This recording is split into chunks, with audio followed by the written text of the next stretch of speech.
Good afternoon and welcome to our webinar sponsored by the Langley School about why it's important to invest in an independent school education. Thank you so much for spending some time with us this afternoon. My colleague Phil Petru and I are going to walk through some big ideas about independent school education, and hopefully at the end of our webinar you'll have an opportunity to ask us some questions. But again, thank you so much for being with us. Phil and I are depicted here in this lovely slide. This is our Halloween celebration at the Langley School. I am the chef and Phil is our superhero. And we thought we would give you a little glimpse into our school community, but also really talk about larger macro trends in education and the independent school landscape, and to talk to you a little bit about why independent schools market themselves to prospective families who are seeking educational opportunities for their kids around important themes related to teaching and learning. We wanted to talk a little bit this afternoon about opportunities afforded to students in an independent school context, and particularly how that plays out at the Langley School. Phil and I both have spent our entire professional lives in education. I have worked in a preschool through 12th grade school, a 4th through 12th grade girls' school, and now am here at Langley in our preschool through 8th grade model. Phil has worked in both public and private schools and has extensive experience in schools that start in kindergarten and go through 12th grade. So what we wanted to do today is tell you a little bit about our school and contextualize our mission and philosophy in the context of a larger conversation about education that's happening in independent schools across the United States. As I mentioned, Langley is a preschool through 8th grade school by design. We believe passionately in the importance of a school experience that targets the early childhood years, the elementary years, and the middle school years, and then gives children an opportunity to think about a high school experience that will fit them after they've had a terrific foundation built in a school like ours.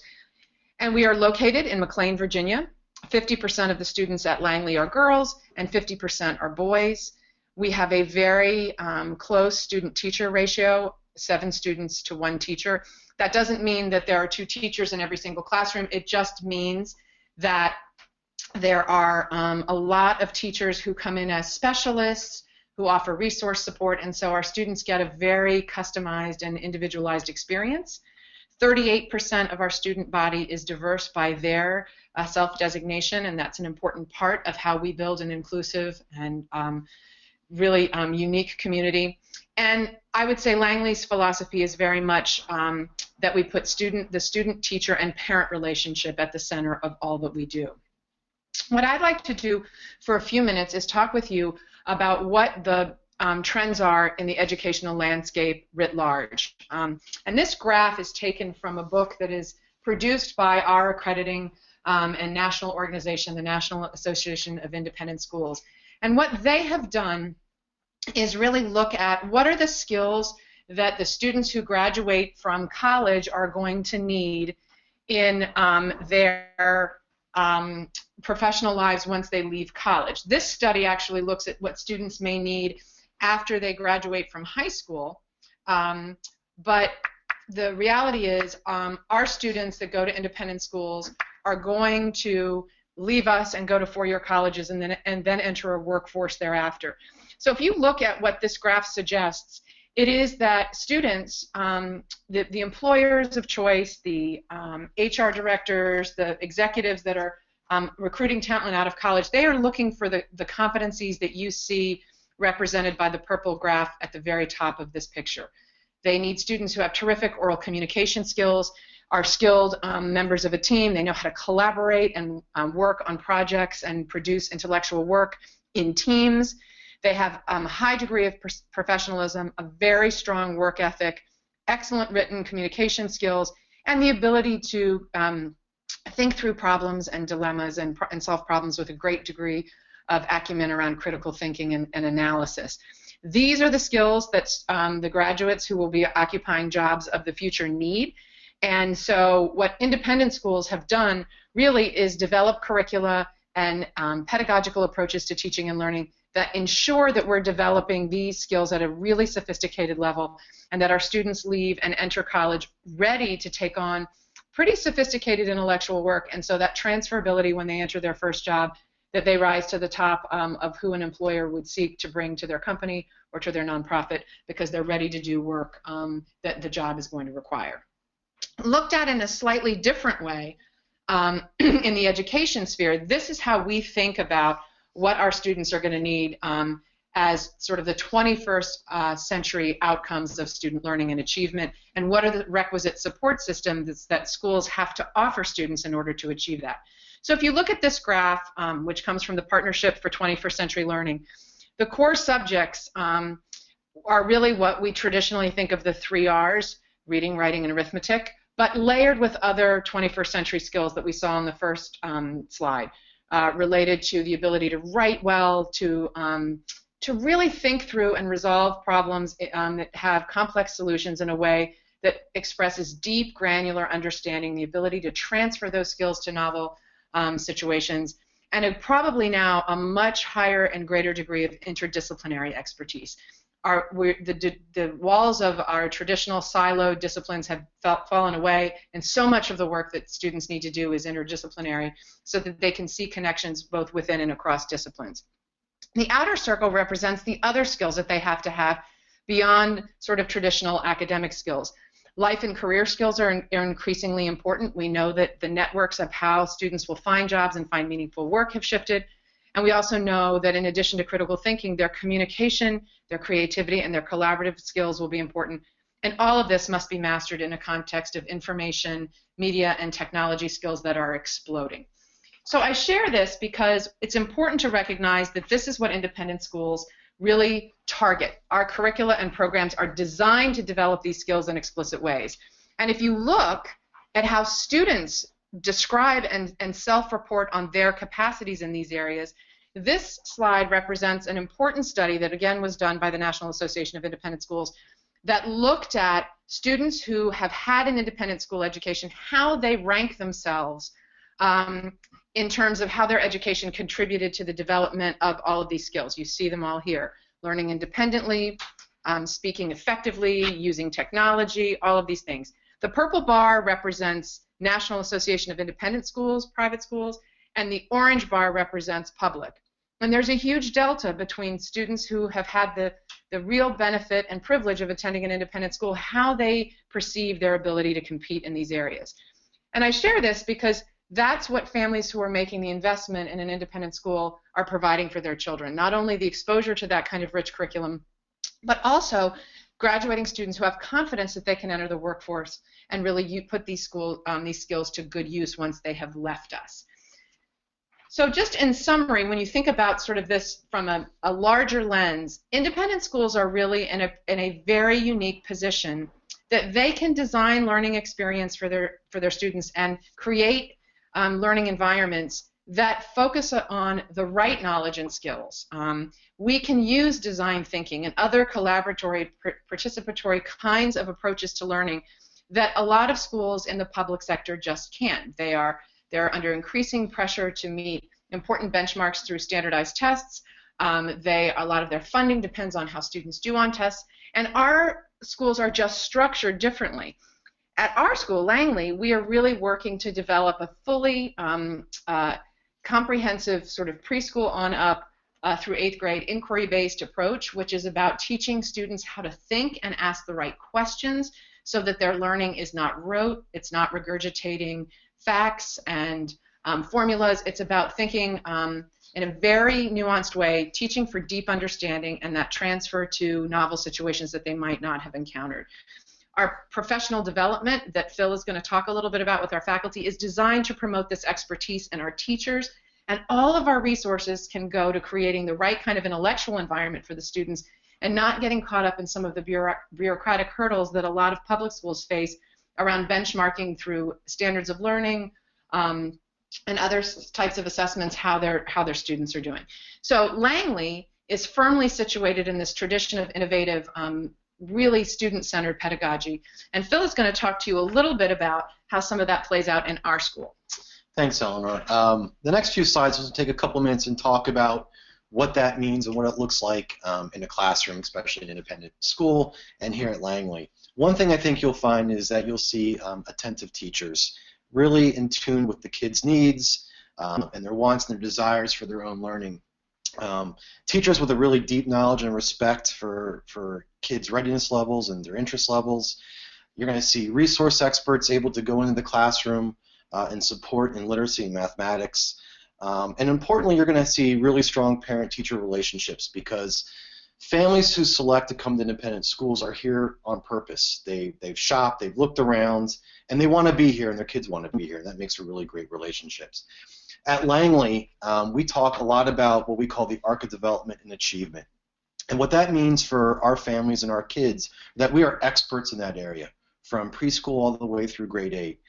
And we really know what learning methods and strategies are right for a 3-year-old all the way up to a 13 and 14-year-old.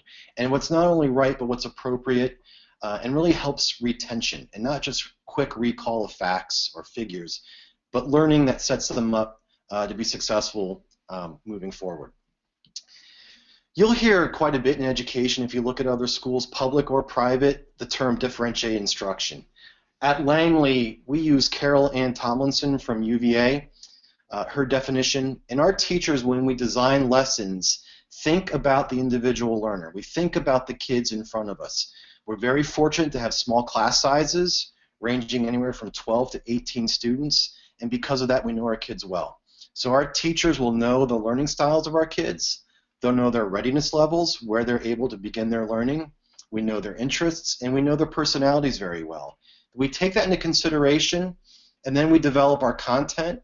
We have different products where kids can produce based upon that. We use different processes or different learning strategies in there, and we change our learning environment.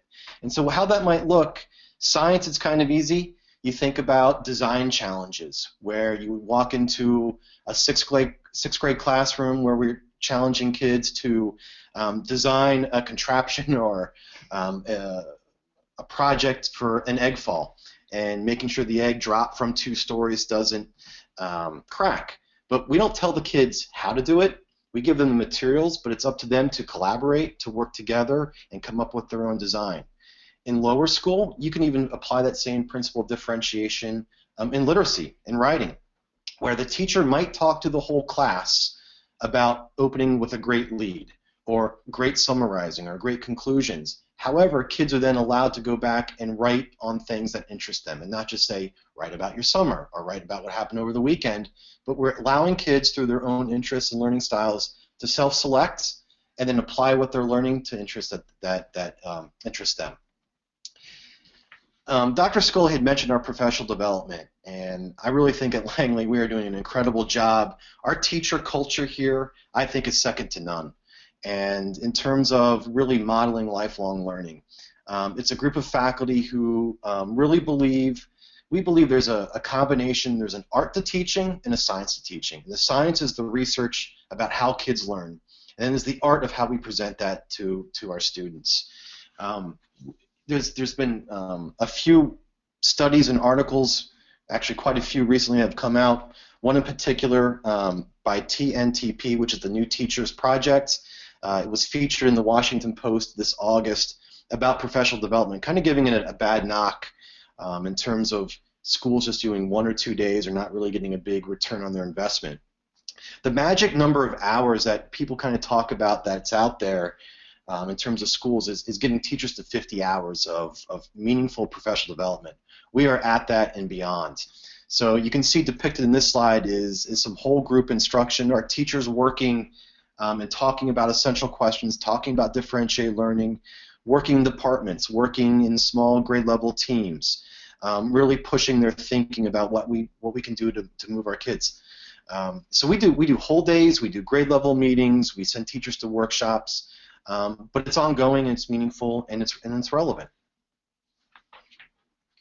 So one of the ways we are able to accomplish all of the things that Phil just described is that we are a wonderfully well-resourced school. I've had so many people say to me when they come to visit our campus, I had no idea that tucked off of Balls Hill Road in this little corner of McLean was such a remarkable campus with facilities that actually look like most high schools. And so one of the ways we are able to create the kind of learning space for the students that we want is that we actually have the resources to do so. We compensate our teachers well. We have robust professional development funds so that we can sponsor that in-house professional development that Phil was speaking about, or if we need to, sending teachers all over the country to different conferences to hear from national experts in their area of expertise.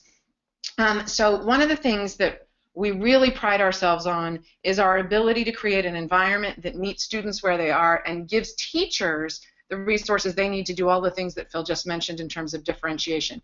Just to quickly explain what this picture is, this is a middle school language arts teacher teaching to a group of 7th graders on our rooftop classroom. This is on the top of our middle school building, which is just 2 years old with a green roof and an opportunity to extend learning beyond the walls of a traditional classroom.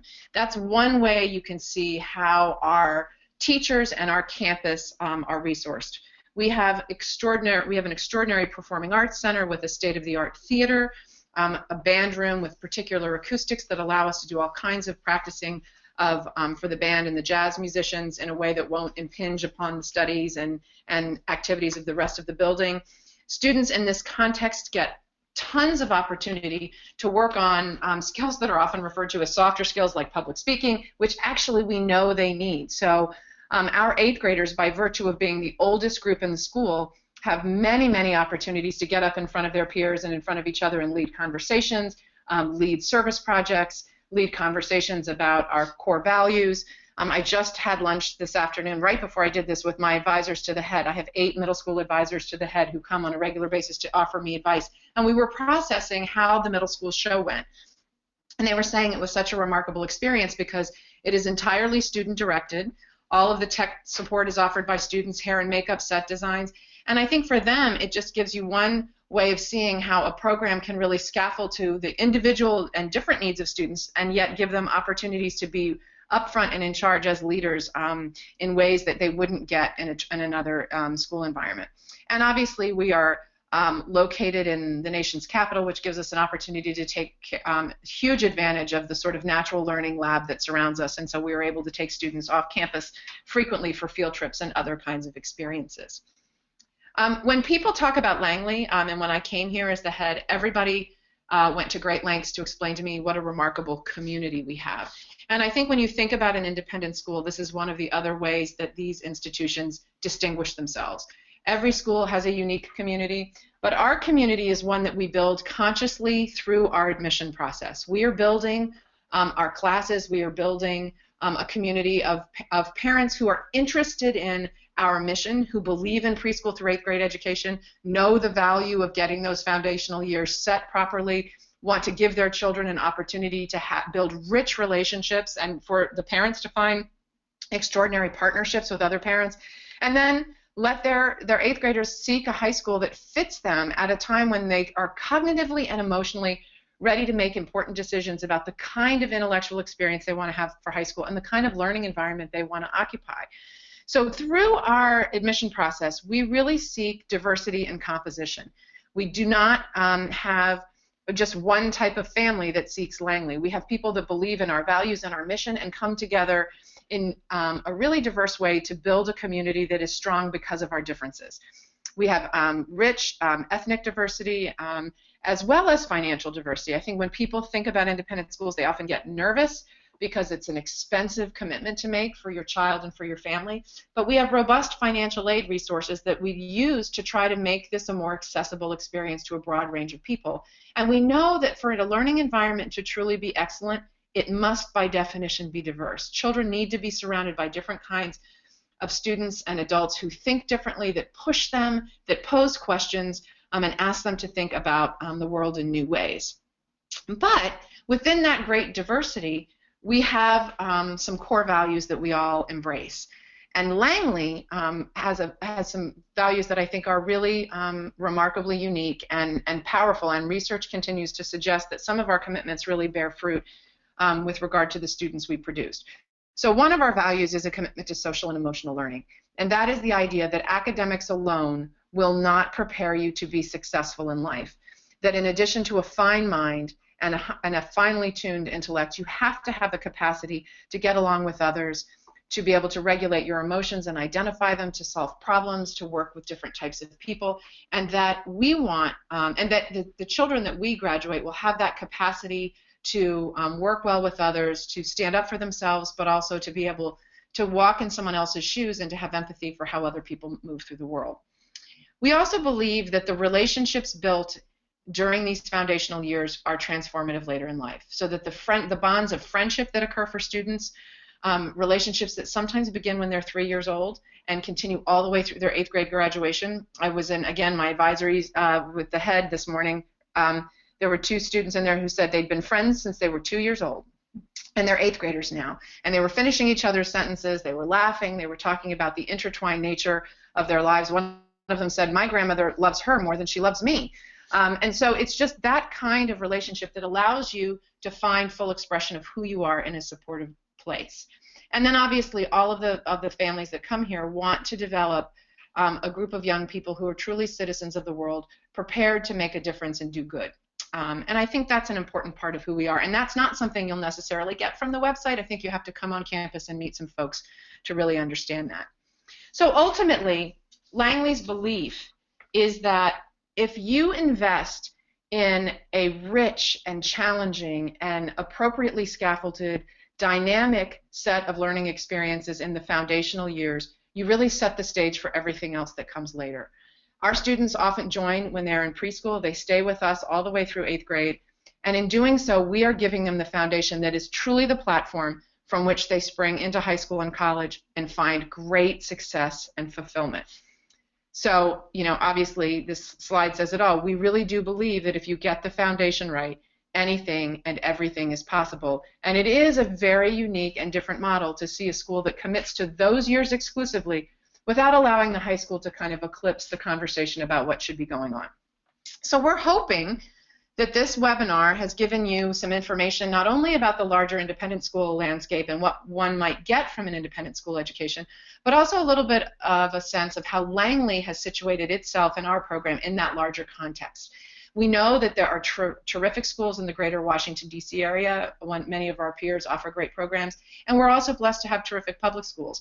But we really believe that when you offer your child the gift of a Langley education, you're giving them something that will really sustain them for the rest of their life in ways that will bear fruit, that they will look back on when they're 20 and 30 and say, gosh, I remember at Langley when I did such and such. So come see us. We have an information session on December 4th at 9 o'clock. You can also schedule a tour with our admission office and follow up with any of our admission personnel on anything that you've heard today that piques your interest or you would like to get some more information on. So now we're going to go to questions, and you have the opportunity, I think, to type in some questions, and I'm going to quickly pivot and see if we have some questions in the pipeline, and it looks like we do. The first question is, you support your teachers with strong professional development. Can you speak to how you select your teachers? That's a terrific question. So our selection process really is about finding teachers that, first of all, embrace the mission and philosophy as Phil and I have just described it, this idea that they have to be motivated to do the kind of instruction that we've just described, interested in an inquiry-based model, or really passionate about getting to know students in a very nuanced way and tailoring the instruction. And we do that through a thorough interview process whereby we have a search committee, and every candidate comes to campus for a full day, interviews probably all in with more than 15 people, does a demonstration lesson, so we ask them to actually teach and demonstrate what they're doing. And so, you know, it's a really thorough process. We also generally like to hire people that have further education, graduate work in education. We know some of the programs that are most productive, and we've had partnerships with them.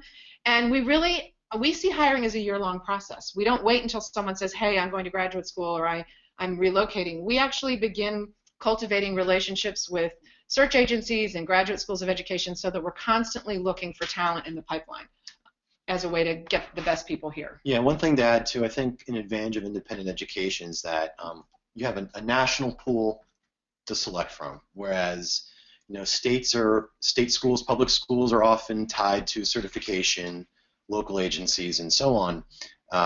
We recruit across the world. There'll be teaching candidates actually from overseas who are looking to get back to the States. So it provides us a great diversity in our faculty, but gives us a great pool to pick from. And the National Association of Independent Schools that you've heard me reference will host regional hiring fairs. So, you know, we go to the one in Boston. We'll sometimes go to the one in Atlanta. And even though they're regional, candidates from all over the country come, and it's a huge opportunity to network and to really connect with candidates who are passionate about teaching. So we have found that to be a wonderful recruitment tool. And obviously, we then, once we get a teacher, work hard to develop that teacher and to retain the teacher. And our retention numbers are very positive. People really enjoy making a career at this school. So there's a great question that just came in, which is more specific pedagogically and philosophically. What is the school's philosophy on homework and grading? And that's a terrific question.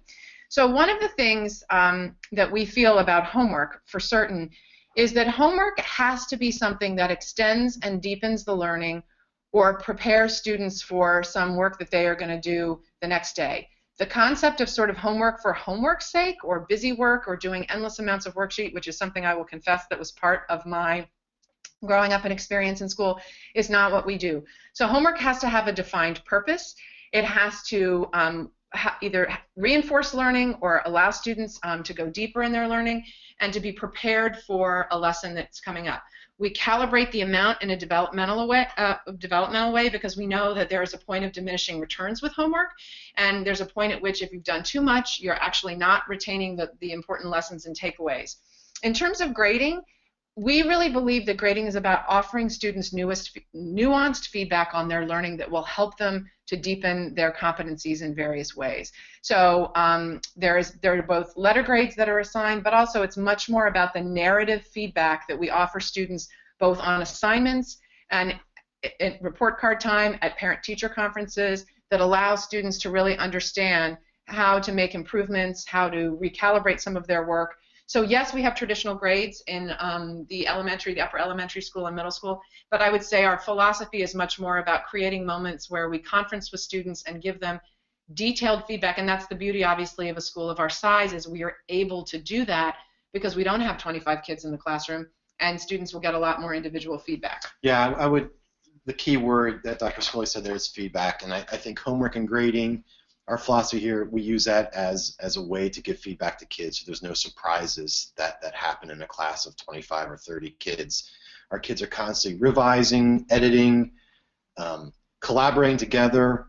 There's peer review, there's self-reflection. So it's not just the teacher giving feedback, but we also teach kids how to give feedback to others, how to receive feedback, how to work in a group, how to collaborate, how to self-assess and reflect. So yes, there's the grading and there's the homework, but we also work on the other components that are so important of self-reflection, self-evaluation, and helping the student help develop in those aspects as well. So one of the questions was very specific about our math program, and it says, how many levels of math do you teach, and please mention the highest level. So I'm going to focus a little bit on our middle school because we're short on time, because I think that we use an approach throughout in mathematics instruction that is about differentiating within classrooms so that students who are needing high challenge can get it and can do exemplar problems and be pushed. But when we get into our mathematics program in middle school, we teach pre-algebra, algebra, and geometry. So in a school that ends in 8th grade, geometry is really the highest level that you would see taught, given what most of our peer schools do. And so we teach geometry. It doesn't mean that every single student that comes to Langley takes geometry. And we've certainly listened carefully to what colleges and universities and high schools have said about the rush to accelerate kids too quickly in mathematics at the sacrifice of their conceptual understanding. But we are very fortunate to have a strong team in the math department, and we can go all the way through geometry. We also have 2 math resource specialists, and the job of the math resource specialist is at any point a resource specialist can push into a classroom to provide extension and to go deeper if a student needs it. And so these are people that have spent their careers in the art of teaching math, and so if they want to push into a 2nd grade classroom and help out there, they can do that. If they want to come into a geometry class and go even deeper, they can do that as well. And I'm just realizing I didn't scroll down. We have lots of questions that I'm not getting to, and so we're short on time. So I think what we'll promise is that since we made a commitment to do a 30-minute webinar, and many of you may have booked this into your day, those of you that have written questions, and there's some great questions here, and I apologize that I didn't see all of them, we will have someone from the admission office get back to you with a specific answer. So we will keep the dialogue going, and we really hope to see you on campus. Obviously, these webinars we find are providing great information for families to understand about Langley, but the real important part is to come and reach out to our admission office and make an appointment to come in for a visit or to come see us on an admission info session day. So with that, we will say thank you. Thank you very much. Phil and I are not in costume today, we promise, behind the webinar. We are dressed professionally, and we've really enjoyed having the opportunity to pitch our school to you, and hope you'll come and visit us to learn more. Thank you so much for being part of this webinar, and have a wonderful weekend.